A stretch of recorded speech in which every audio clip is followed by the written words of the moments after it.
La preocupación que se refleja en este foro es la que expresé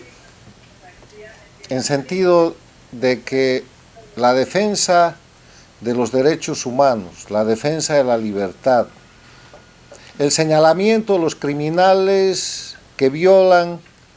los derechos fundamentales de las personas para detentar indefinidamente el poder, no solamente en Venezuela, también en Cuba, también en Nicaragua,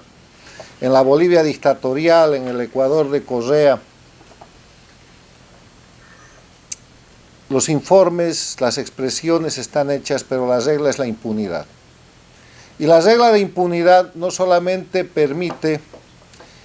que esta gente quede sin sanción, sino que use, goce y disfrute de los bienes, de los recursos mal habidos y de las riquezas que como producto de esa violación de los derechos humanos, de esa violación de las normas y del destrozo de la democracia ellos producen. Y esa impunidad genera además la posibilidad de aspirar a la retoma del poder, disfrazando la actividad criminal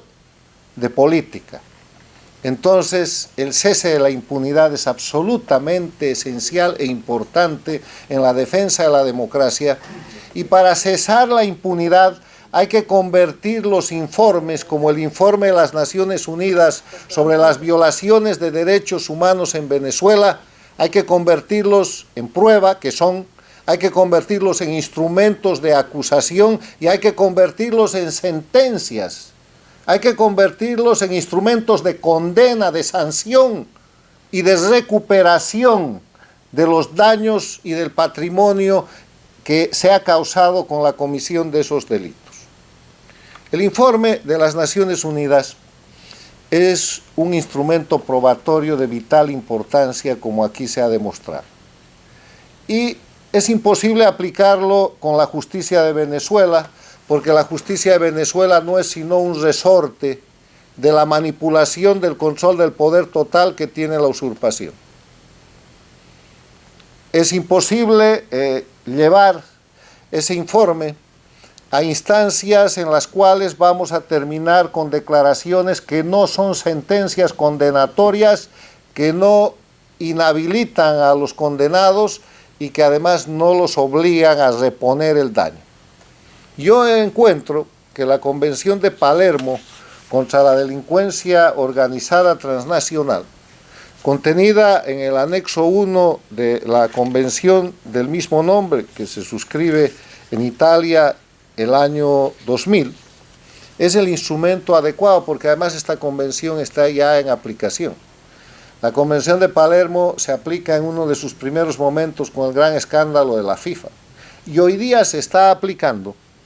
en el tema de Venezuela con las acusaciones por lavado de dinero, narcotráfico y otros delitos que se han abierto en los tribunales federales de Nueva York y de la Florida contra Nicolás Maduro y sus cómplices, y que han generado que el gobierno de Estados Unidos ponga premio por la captura de estos delincuentes, 15 millones por Maduro, 10 millones por otros. Ahí está Tarek Al-Aissami, ahí está Diosdado Cabello, ahí está ese grupo de delincuencia organizada transnacional que hoy día detenta el poder, acusado de narcotráfico y lavado de dinero, y ahora viene un instrumento de prueba importantísimo, certificado por las Naciones Unidas, que demuestra que el mismo grupo y otros cómplices comete delitos de lesa humanidad, delitos contra los derechos humanos, delitos que no están sino en el marco de la aplicación de la Convención de Palermo. Entonces, siguiendo con las normas de la Convención de Palermo, que hoy día yo quiero recordar, cualquiera de los países de América Latina, cualquiera de los países miembros, no solamente Estados Unidos, Colombia, Brasil, Chile, el Perú, Argentina, México, Panamá, todos los países que son suscriptores de la Convención de Palermo,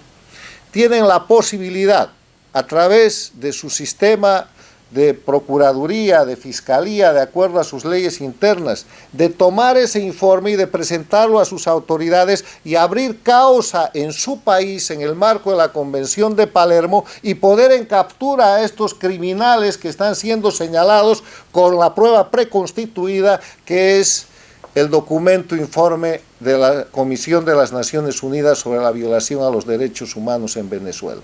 ¿Para eso qué normas se aplican? Aquí está la convención, y en la convención, en el artículo 2 de definiciones, hay que buscar simplemente establecer que se trata de un grupo delictivo organizado, que comete un delito grave y que además es un grupo estructurado. Las tres cosas están demostradas. El delito grave en el marco de la Convención de Palermo es aquel que está relacionado con toda conducta que constituya delito punible con una privación de libertad máxima de al menos 4 años o una pena más grave.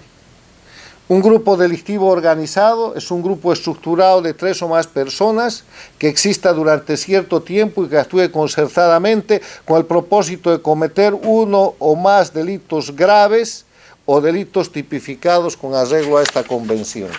Eso es lo que el informe describe. Para terminar, simplemente yo quiero recordar una parte de la introducción que cuando se firmó la Convención de Palermo, el entonces secretario general Kofi Annan dio como mensaje. Decía, y es totalmente aplicable a lo que sucede hoy día para que en cualquier país,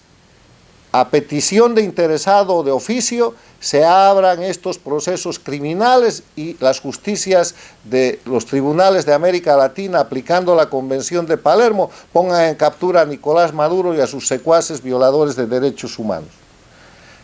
Decía el secretario general el año 2000, si la delincuencia atraviesa las fronteras, lo mismo ha de hacer la acción de la ley.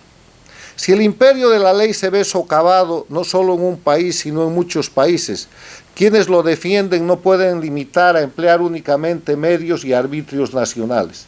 Si los enemigos del progreso y de los derechos humanos procuran servirse de la apertura y las posibilidades que brinda la mundialización para lograr sus fines, nosotros debemos servirnos de esos mismos factores para defender los derechos humanos y vencer la delincuencia, la corrupción y la trata de personas. Y esto lo leo y lo recuerdo porque lo que pasa en Venezuela es un problema que afecta a todas las democracias, a todos los países y a todos los ciudadanos del hemisferio del mundo. Muchas gracias.